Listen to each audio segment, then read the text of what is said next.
नमस्कार दोस्तों, मैं पूनम शर्मा फिर से स्वागत करती हूँ आपका अपने चैनल पर। मैं आज आपके सामने लेकर आई हूँ श्रावण मास के महात्म्य का चौथा अध्याय। तो चलिए शुरू करते हैं। धारणा, पारण, मसोपवास व्रत और रुद्र व्रती व्रत वर्णन में सुगंधा का आख्यान। ईश्वर बोले, हे सनत कुमार, अब मैं धारण पारण व्रत करूँगा। प्रतिपदा के दिन से आरंभ करके सर्वप्रथम पुण्यावाचन करना चाहिए। इसके बाद मेरी प्रसन्नता के लिए धारण पारण व्रत का संकल्प करना चाहिए। एक दिन धारण व्रत करें और दूसरे दिन पारण व्रत करें। धारण में उपवास तथा पारण में भोजन होता है। श्रावण मास के समाप्त होने पर सबसे पहले पुण्यावाचन कराना चाहिए। इसके बाद हे मानव आचार्य तथा अन्य ब्राह्मणों का वरण करना चाहिए। तत्पश्चात पार्वती और शिव की स्वर्ण निर्मित प्रतिमा को जल से भरे हुए कुंभ पर स्थापित कर रात में भक्तिपूर्वक पूजन करना चाहिए और पुराण श्रवण आदि के साथ रात भर जागरण करना चाहिए। प्रातःकाल अग्नि स्थापन करके विधि पूर्वक होम करना चाहिए। त्र्यंबकम इस मंत्र से तिल मिश्रित भात की आहुति डालनी चाहिए।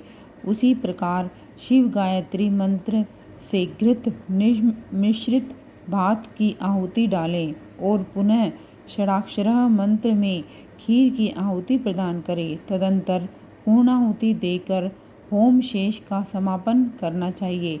इसके बाद में ब्राह्मणों को भोजन कराना चाहिए तथा साथ ही आचार्य की पूजा करनी चाहिए। हे महाभाग, इस प्रकार से उद्यापन संपन्न करके मनुष्य ब्रह्म हत्या आदि पातकों से मुक्त हो जाता है। इसमें कोई संदेह नहीं है। अतएव इस महाव्रत को अवश्य करना चाहिए। हे मुने, श्रावण में मास उपवास की विधि को आदर पूर्वक सुनिए। प्रतिपदा के दिन प्रातःकाल इस व्रत का संकल्प करें। स्त्री हो या पुरुष, मन में तथा इंद्रियों को नियंत्रित करके इस व्रत को करें। अमावस्या तिथि को लोक का कल्याण करने वाले वृषध्वज शंकर की अर्चना पूजा षोडश उपचारों से करें। तदंतर अपनी सामर्थ्य के अनुसार वस्त्र तथा अलंकार आदि से ब्राह्मणों का पूजन करें, उन्हें भोजन कराएं और प्रणाम करके विदा करें। इस प्रकार से किया गया मास उपवास व्रत मेरी प्रसन्नता कराने वाला होता है।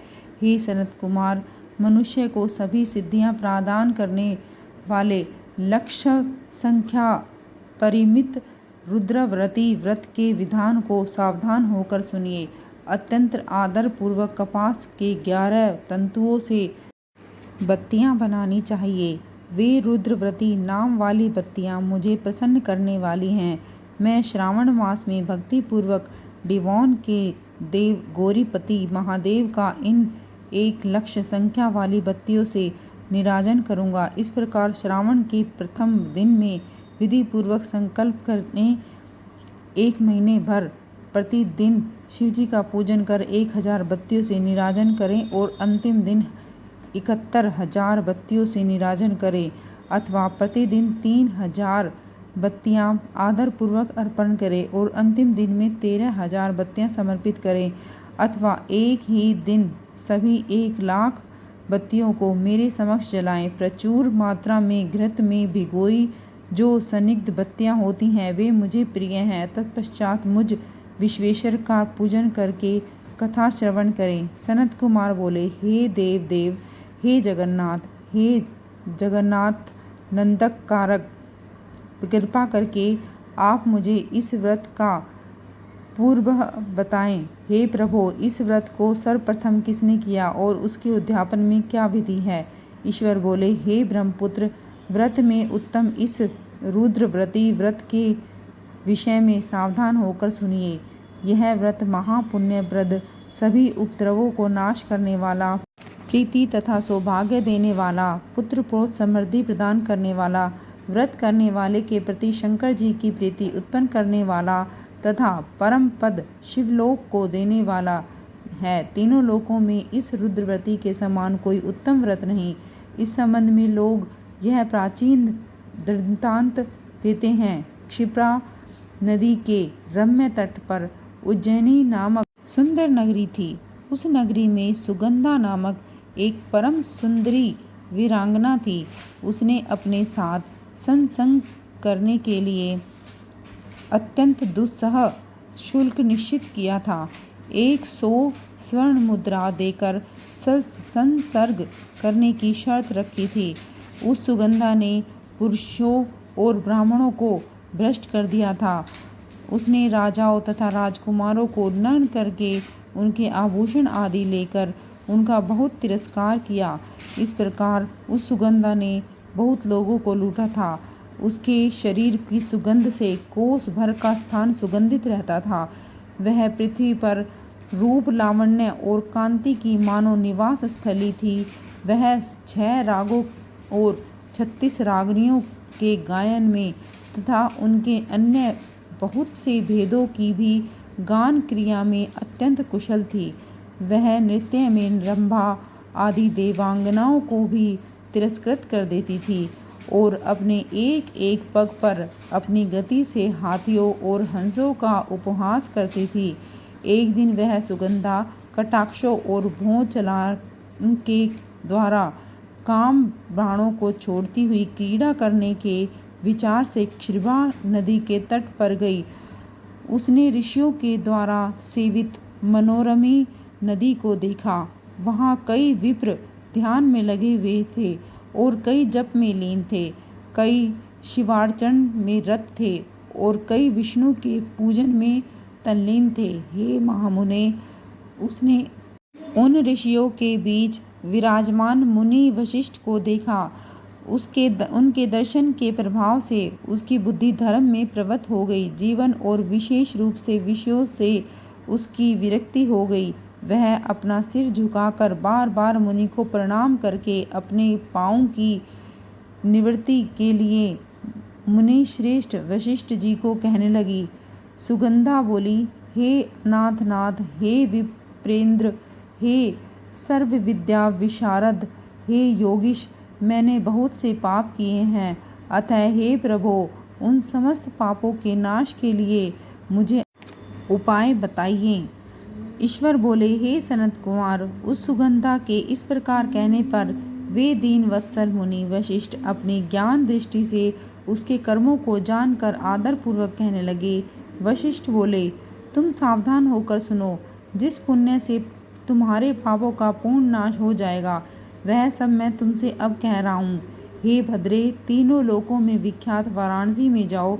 वहाँ जाकर तीनों लोकों में दुर्लभ महान पुण्य देने वाला तथा शिव के लिए अत्यंत प्रीतिकर रुद्रव्रती नामक व्रत को उस क्षेत्र में करो। हे भद्रे, इस व्रत को करके तुम परम गति प्राप्त करोगी। ईश्वर बोले, तब उसने अपना धन लेकर सेवक और मित्र सहित काशी में जाकर वशिष्ठ के द्वारा बताए गए विधान के अनुसार व्रत किया। इस प्रकार उस व्रत के प्रभाव से वह सशरीर उस शिवलिंग में विलीन हो गई।